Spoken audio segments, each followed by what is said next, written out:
The massive space station Nexus Prime hung in the void between three star systems, its silver hull reflecting the light of distant suns. Inside its central chamber, 12 different alien species had gathered for what would become the most important meeting in galactic history. The air hummed with translation devices working overtime as beings of crystal, gas, metal, and flesh prepared to judge humanity's request to join their ancient alliance.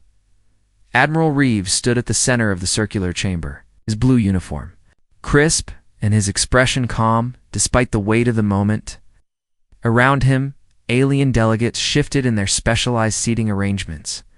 The Vorthok representative sparkled like a living diamond, its crystalline body catching and refracting the chamber's lights. Beside it, the Namari delegate existed as a shimmering cloud of purple gas contained within a transparent suit.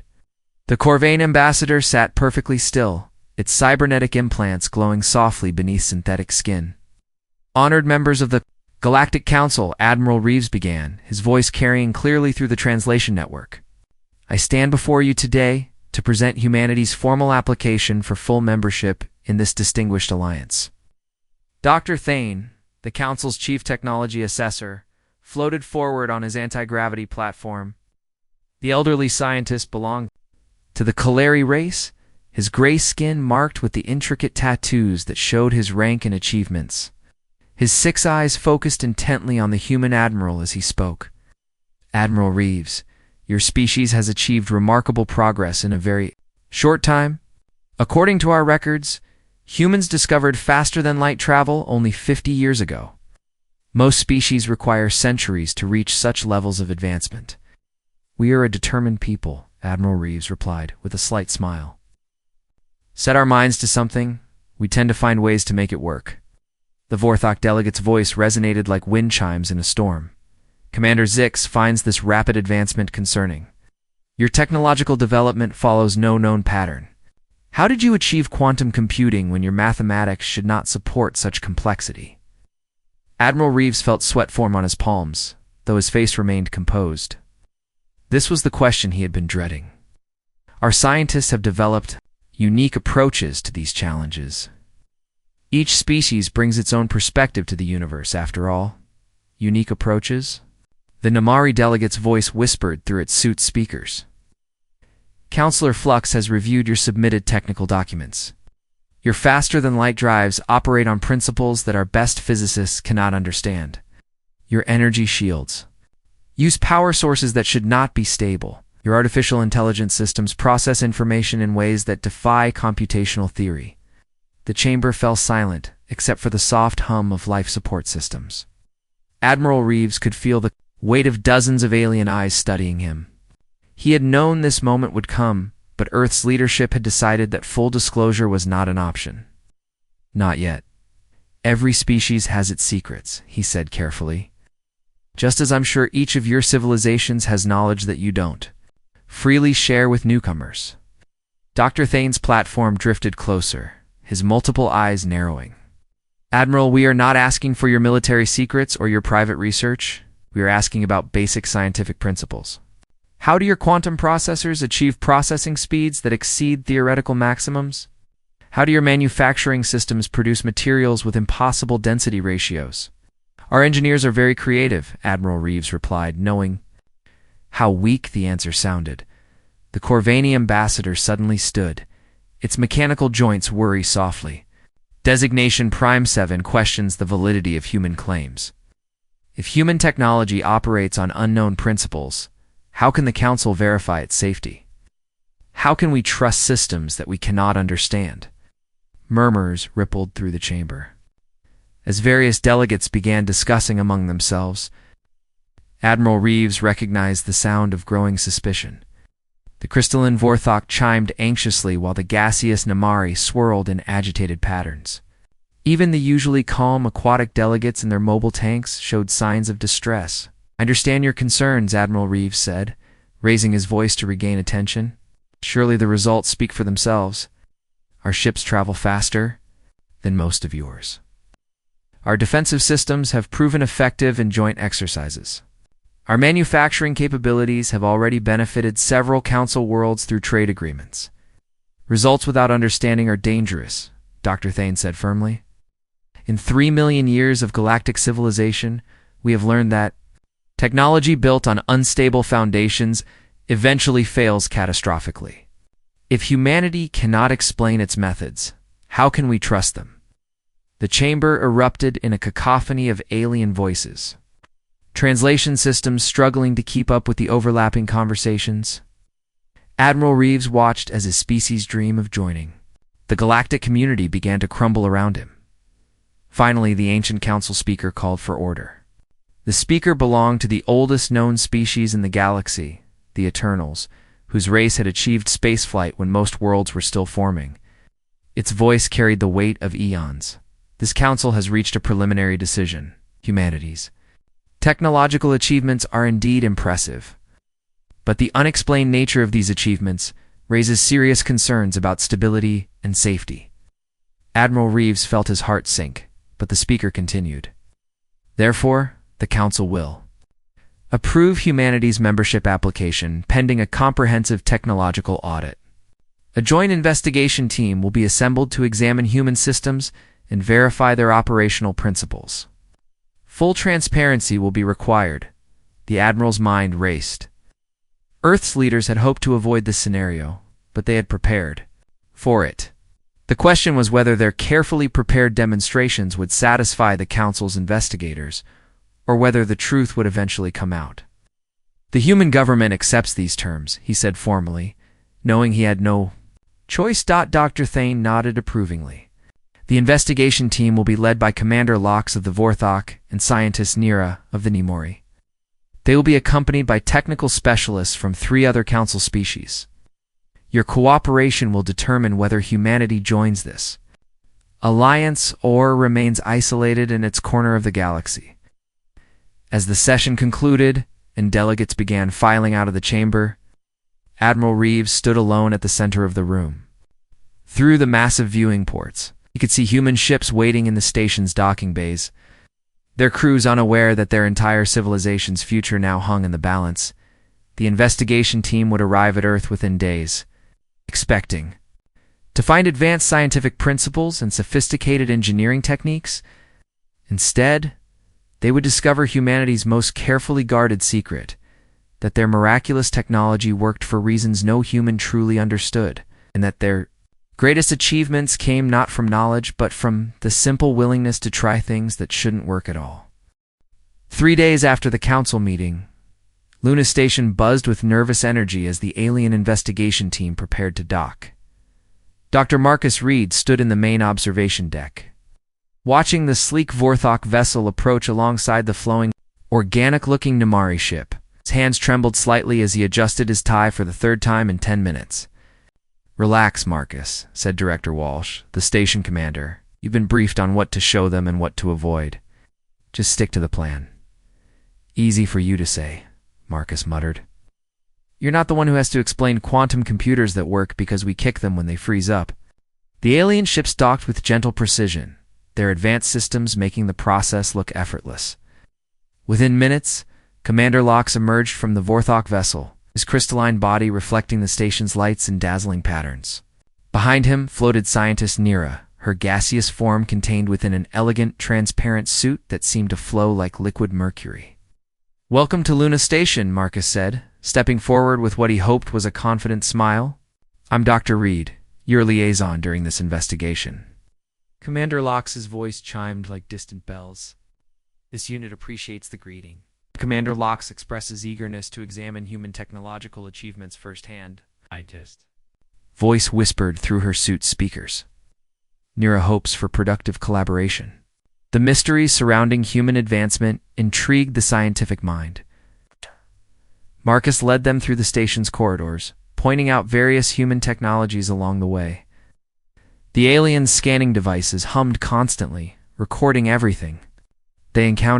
He noticed them exchanging what he assumed were puzzled looks when their instruments failed to provide clear readings on human equipment.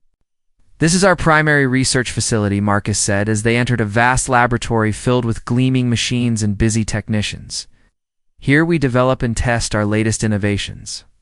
Commander Lox approached a quantum processing unit, his crystalline fingers extending sensors toward the device. The readings on his scanner flickered and jumped erratically. This unit detects quantum fluctuations that should not be stable. How does this processor maintain coherence? Our engineers have developed specialized stabilization techniques, Marcus replied, using the vague explanation he had memorized. The exact methods involve proprietary quantum field manipulation.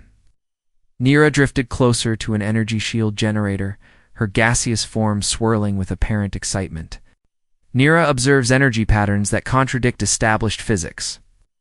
The power source appears to operate beyond theoretical efficiency limits. What principles govern this phenomenon? Marcus felt sweat forming on his forehead. The underlying theory is quite complex.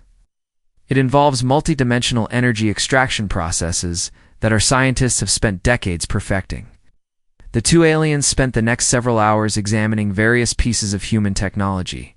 Their scanners beeped, whirred, and flashed constantly, but Marcus could see growing frustration in their body language. Whatever their instruments were telling them, it clearly wasn't making sense.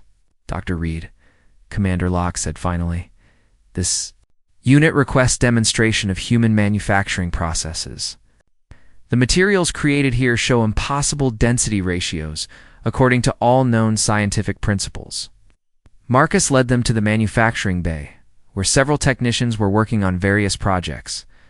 He had specifically chosen this area because the work being done here looked the most conventional and scientific.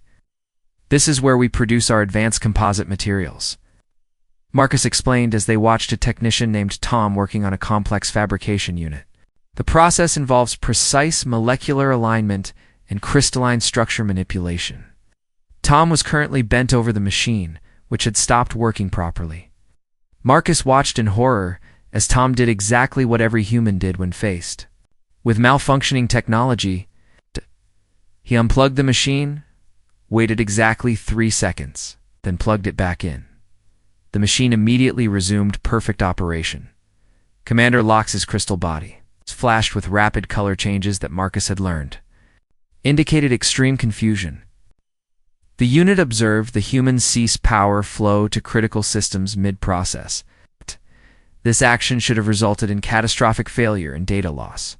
Sometimes our systems need to refresh their operational parameters, Marcus said quickly, hoping his explanation sounded technical enough. It's a standard maintenance procedure. Nira's gaseous form swirled rapidly.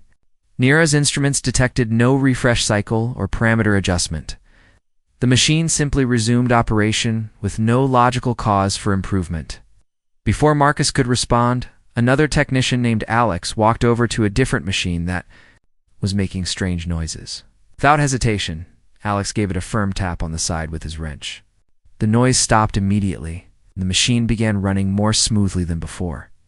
The silence that followed was deafening.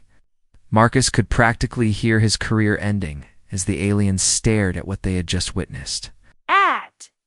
Just strike precision equipment with a crude tool? Commander Locke asked, his voice rising to a higher chime. That was percussive maintenance, Marcus said weakly. Sometimes mechanical components need physical realignment. Physical realignment? Nira's voice had risen to an almost shriek. Nira observed no mechanical misalignment. The device was functioning within normal parameters. The impact should have caused damage, not improvement. Marcus realized that his carefully planned tours was falling apart. The aliens were supposed to see impressive demonstrations of human technology, not the embarrassing reality of how it actually worked.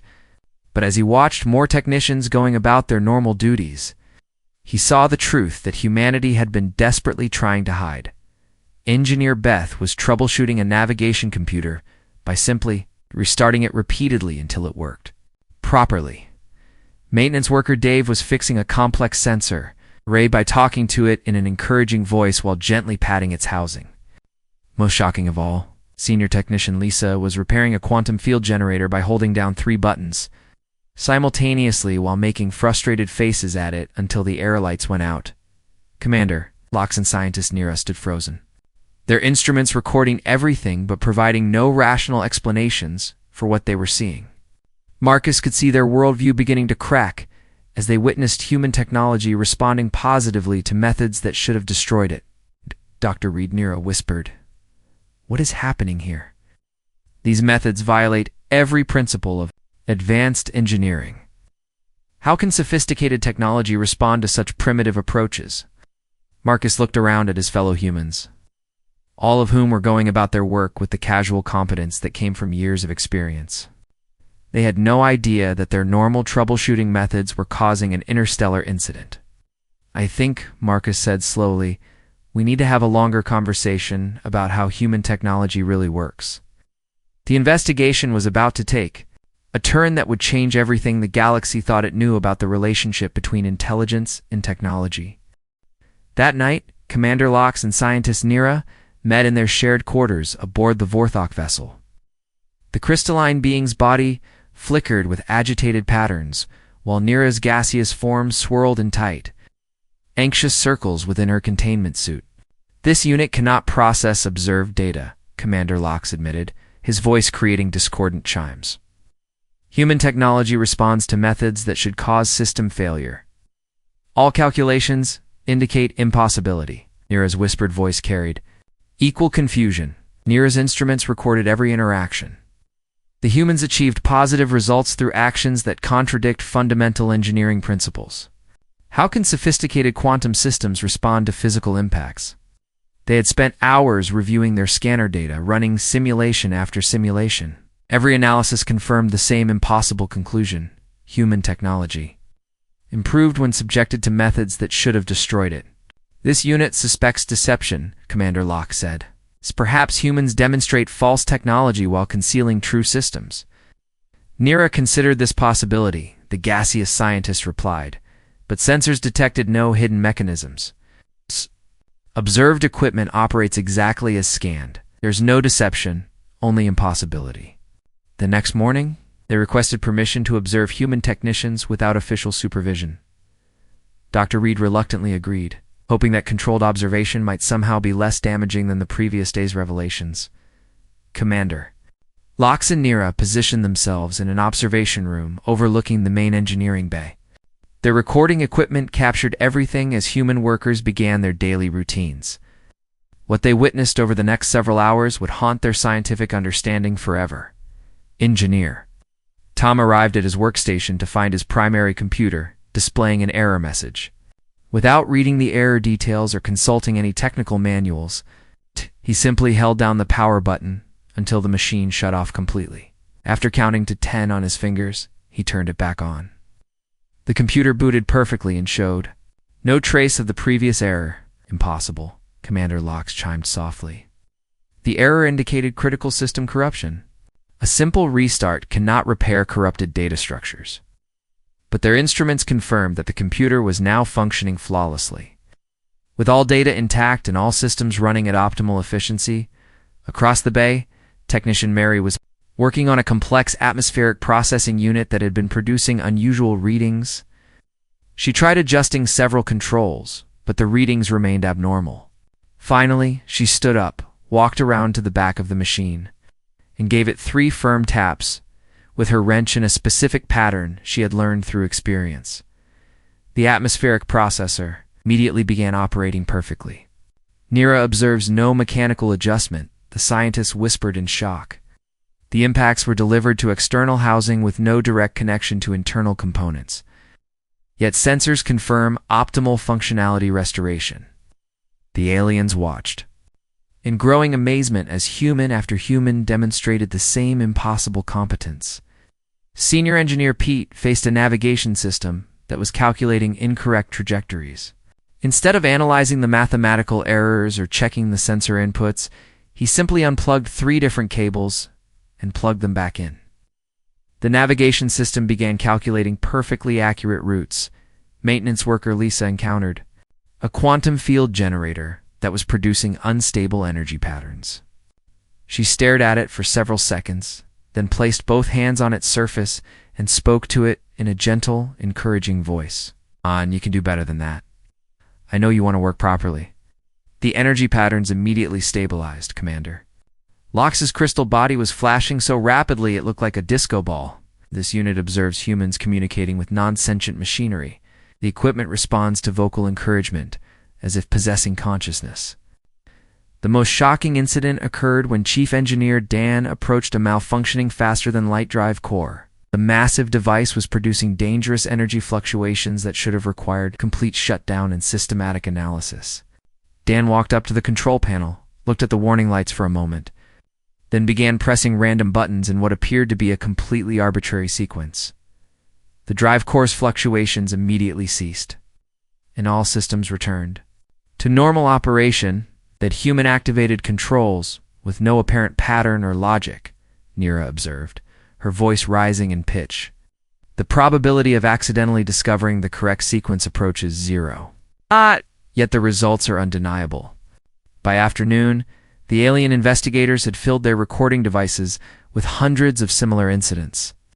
Every human on the station seemed to possess a supernatural ability to repair and maintain technology using methods that violated every known principle of engineering. Finally, Dr. Reed found them in the observation room, staring at their instruments with expressions of complete bewilderment. He had been dreading this moment, knowing that the truth could no longer be avoided. "Commander Lox, Scientist Nira," he said quietly, "I think it's time we had an honest conversation." The aliens turned toward him with desperate hope in their alien features. Dr. Reed, Commander Lox chimed urgently, "This unit requires explanation. Human technical methods produce impossible results.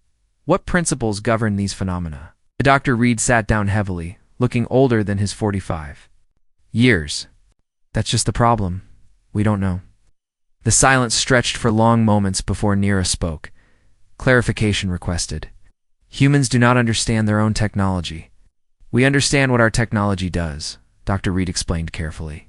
"We know how to build it, how to use it, and how to fix it when it breaks. But we have absolutely no idea why our methods work." Commander Lox's crystal body went completely still. Elaboration required. Dr. Reed took a deep breath. "For reasons that no human scientist can explain, our technology responds to us in ways that shouldn't be possible. When we turn something off and on again, it somehow resets itself perfectly. When we hit a machine, it realigns its internal components automatically. When we talk to our equipment encouragingly, it actually performs better. But this violates fundamental laws of physics," Nira whispered. "We know," Dr. Reed said, with a helpless shrug. "We've been studying this phenomenon for decades. Our best theory is that human consciousness somehow interfaces with our technology on a quantum level that we can't measure or understand.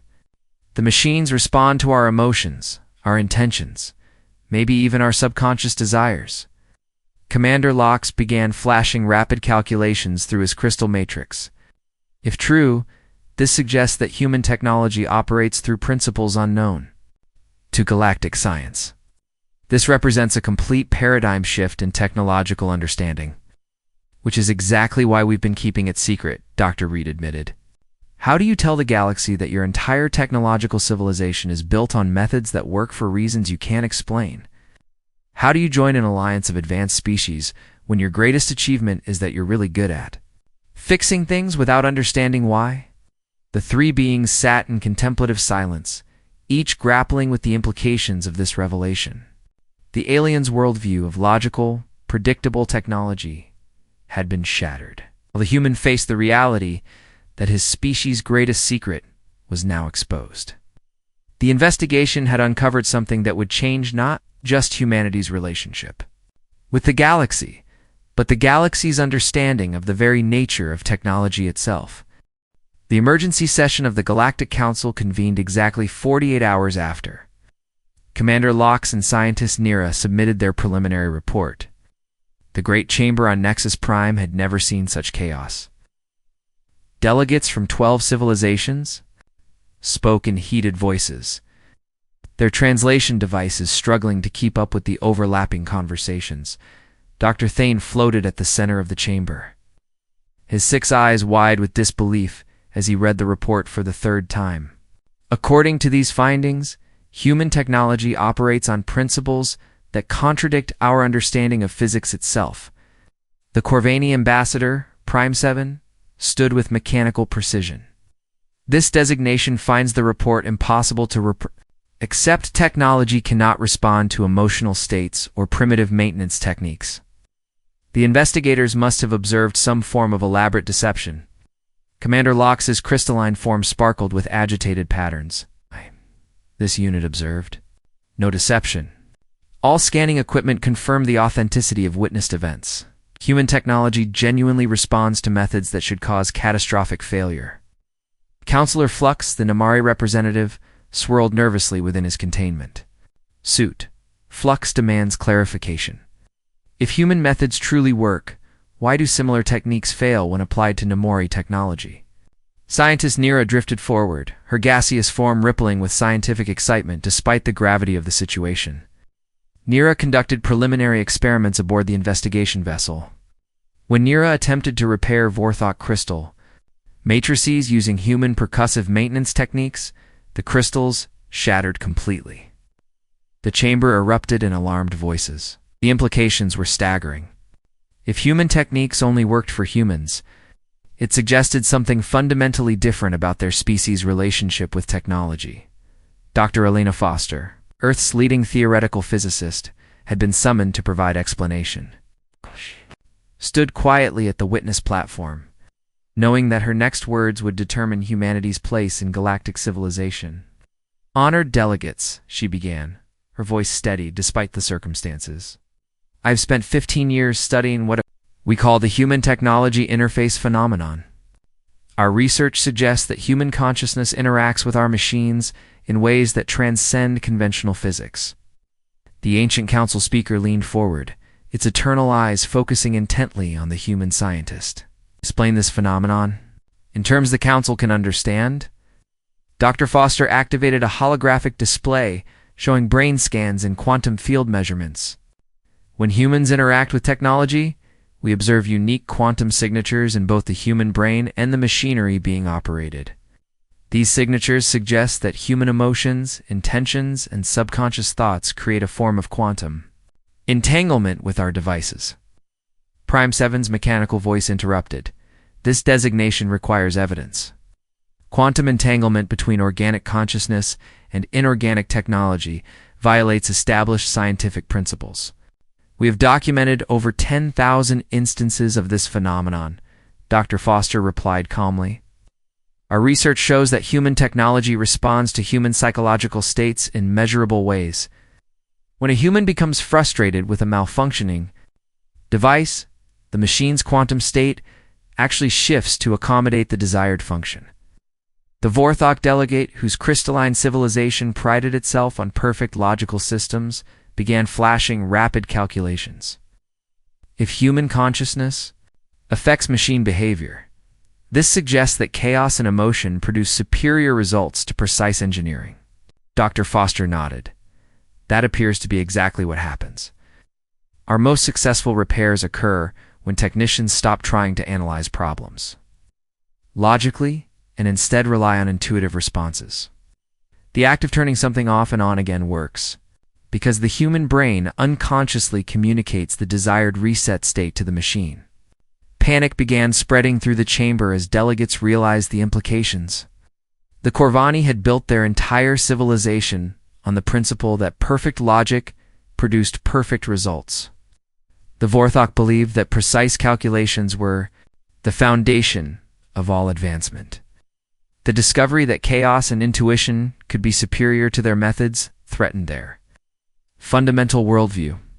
Counselor Flux's voice rose to a near shriek. Flux demands to know why this phenomenon only affects human technology. Nimari attempts to replicate human methods resulted in complete system failures. We believe the effect is species-specific, Dr. Foster explained. Human consciousness has evolved alongside human technology. Our machines are designed, built, and programmed by human minds, creating a unique compatibility that doesn't exist between human methods and alien technology. The chamber fell silent as the full scope of the revelation sank in. Humanity had achieved technological supremacy not through superior knowledge or advanced engineering, but through an inexplicable bond between their consciousness and their creations. Dr. Thane's platform drifted closer to the human scientist. Dr. Foster, If humans cannot explain why their methods work, how can the Council ensure the safety and reliability of human technology? Ironically, our technology is more reliable than conventional systems, Dr. Foster replied. Because it responds to human psychological needs, it automatically adapts to prevent failures. When a human senses that something is wrong with a machine, the machine actually adjusts itself to address the problem before it becomes critical. The council speaker raised one ancient hand for silence. This council faces an unprecedented situation. We must decide how to integrate a species whose technological advantage stems from abilities that cannot be taught, replicated, or fully understood by any other known intelligence. Prime 7 stood again, its mechanical joints worry with agitation. This designation proposes immediate quarantine of human technology pending comprehensive safety analysis. Unknown principles represent unacceptable risks to galactic stability. Commander Lox chimed in opposition. This unit disagrees. Human technology demonstrates superior performance in all observed categories. Their faster-than-light drives are more efficient than Vorthok designs. Their defensive systems outperform Corvani engineering. Their manufacturing processes exceed theoretical limits. The debate raged for hours, as different factions within the council argued over humanity's fate. Some delegates feared the implications of accepting technology they couldn't understand. Others recognized the potential benefits of partnering with a species that had achieved the impossible. Finally, scientist Nira spoke up with a proposal that would change everything. Nira suggests establishing humanity as the galaxy's technological consultation specialists. Other species could bring their most challenging technical problems to humans for their unique problem-solving abilities. The idea sparked immediate interest. If humans could apply their mysterious techniques to alien technology problems, even if the methods only worked when humans performed them, the potential benefits were enormous. Dr. Thane nodded slowly, his multiple eyes gleaming with scientific curiosity. The proposal has merit. Humanity could serve as troubleshooters and problem solvers for the entire galaxy, applying their intuitive abilities to challenges that conventional engineering cannot address. The council speaker's ancient voice carried the weight of decision. This council will vote on a proposal to grant humanity full membership with special designation as technological intuition consultants. All those in favor? One by one, the delegates cast their votes, each species weighing the risks against the potential benefits of embracing humanity's impossible gift. 6 months after the historic vote that granted humanity full membership in the Galactic Council, the galaxy had transformed in ways no one could have predicted. Earth's newest space station, Hope's End, orbited at the edge of human space and served as the first official technological intuition hub. Ships from across the galaxy arrived daily, carrying alien technologies that their own engineers couldn't repair. Engineer Bill Thompson floated in zero gravity inside the station's main repair bay, scratching his head as he examined a massive Vorthok crystal matrix that had been giving its owners problems for 3 years. The crystalline computer was supposed to calculate hyperspace jump coordinates, but it kept producing routes that led ships into asteroid fields. Well, that's your problem right there, Bill said to Commander Zix, the Vorthok who had brought the device. Your crystal is sad. Commander Zix's body flashed with confused patterns. Clarification requested. Crystals do not possess emotional states. This one does, Bill replied confidently. He had been working as a human technical consultant for 4 months now, and had developed an instinct for these things. See how it's got that dim glow in the center? That means it's feeling neglected. Without any further analysis, Bill picked up his favorite rubber mallet and gave the crystal matrix 3 gentle taps while speaking in an encouraging voice. There you go, buddy. I know you want to help people get where they're going safely. The crystal immediately began glowing with brilliant, healthy light. Commander Zix ran a quick diagnostic and stared at the results in amazement. Navigation. Accuracy has improved to 99.97%. This exceeds original manufacturing specifications. This needed a little attention, Bill said with a shrug. Crystals like to feel appreciated. Across the station, technician Amy Rodriguez was having an even stranger conversation with a Nemori gas flow regulation system. The device was supposed to maintain proper atmospheric pressure in Namari habitat domes, but it had been producing dangerous fluctuations. "The problem is you're trying too hard," Amy explained to the machine as she gently adjusted a few controls. "You don't need to be perfect all the time. Just do your best and trust that everything will work out." The Namari engineer, Flux 7, watched in bewilderment as the gas flow readings immediately stabilized. How did verbal encouragement affect mechanical systems? "Everything responds better when you treat it nicely," Amy replied. "Machines have feelings too, even if they don't realize it." The success stories were spreading throughout the galaxy faster than anyone had expected. Word traveled from system to system about humans who could fix impossible problems by talking to machines, hitting them with tools, or simply turning them off and on again. What had started as an embarrassing secret had become humanity's greatest contribution to galactic civilization. Dr. Alina Foster stood in the observation deck of Hope's End, watching human technicians work on dozens of different alien technologies. Each repair seemed to defy logic, yet the results were undeniable. She was writing her final report on the human technology interface phenomenon when Admiral Reeves joined her. "How many successful repairs this week?" the Admiral asked. 463, Elena replied. "And we haven't had a single failure. Every alien technology we've worked on has not only been fixed, but actually performs better than before." "Admiral." Reeves shook his head in amazement. 6 months ago, we were terrified that our secret would get out. Now, we're the most popular species in the galaxy. The transformation had affected more than just technology. Universities across alien space had begun offering courses in intuitive engineering and emotional technology integration. Couldn't replicate human methods. They were learning to design their systems with more flexibility and responsiveness. The Corvani had been the most resistant to change, but even they were adapting. Prime 7 had recently announced that Corvani engineers would begin incorporating intuitive response protocols into their cybernetic designs, hoping to create machines that could benefit from the same kind of subconscious guidance that human technology enjoyed. Meanwhile, Vorthok had started growing their crystals in the presence of human emotions, believing that exposure to human psychological states during formation would make them more responsive to intuitive maintenance. Early results showed promise, with human-influenced crystals demonstrating improved performance across all metrics. Dr. Thane had become the galaxy's leading expert on human technology interface studies. His research team now included 3 humans who helped him understand the psychological aspects of the phenomenon. Their latest paper, titled "Consciousness as a Technological Tool," had revolutionized scientific thinking about the relationship between mind and machine in the repair bay. Senior consultant Pete Williams was working on his most challenging case yet, an Eternal-class navigation computer that was over 10,000 years old. The ancient device had guided ships through hyperspace for millennia, but recently it had begun producing navigation errors that endangered entire fleets.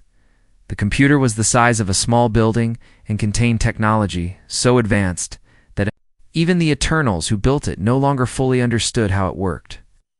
Pete stood before the massive machine, feeling slightly intimidated but determined to help. "You've been working hard for a really long time," he said gently to the computer. "Maybe you're just tired and need a break." Without any diagnostic equipment or technical analysis, Pete walked to what looked like the main control panel and began the most sacred of human technical rituals. He held down what appeared to be a power button and began counting slowly to 30. The ancient computer powered down completely, its lights dimming for the first time in 10,000 years. The assembled team of Eternal engineers watched in horror, certain that Pete had just destroyed their most precious technological artifact. Pete finished counting and pressed the power button again.